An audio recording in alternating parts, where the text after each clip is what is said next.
पुणे शहराच्या मध्यवर्ती भागांमध्ये पाणी पुरवठा विस्कळीत झालेला आहे। आजपासून शहरातील अनेक भागांमध्ये केवळ एक वेळ पाणी सोडण्यात येणार आहे। शहरातील अनेक भागांमध्ये कमी दाबाने पाणी पुरवठा होणार आहे। नव्या जलवाहिनींचं काम सुरू असल्याने शहराला पाणी पुरवठा विस्कळीत होणार आहे। शहरामध्ये आजपासून 22 जानेवारीपर्यंत नव्या जलवाहिन्यांचं काम सुरू राहणार आहे।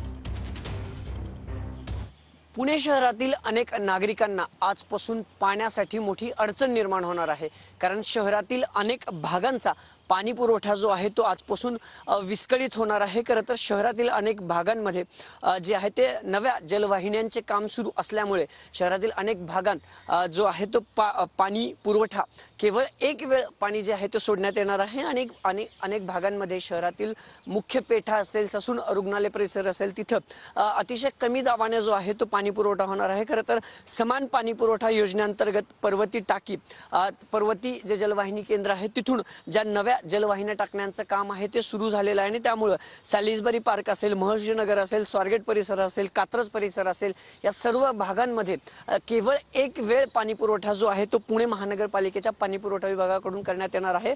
तर शहरातील उर्वरित अनेक भागां जसे मुख्य पेठ असेल, कर्वेनगर असेल, या सगळ्या परिसरांमध्ये अतिशय कमी दाबाने जो आहे तो आजपासून जवळपास 22 जानेवारीपर्यंत जो आहे तो कमी दाबाने पाणी पुरवठा करण्यात येणार आहे। अनेक भागांमध्ये पाणी पुरवठा विस्कळीत होणार आहे, तर काही भागांमध्ये कमी दाबाने जो आहे तो पाणी पुरवठा करण्यात येणार आहे। कॅमेरा पर्सन अभिजित पिसेसह अभिजित पोते, TV9 मराठी।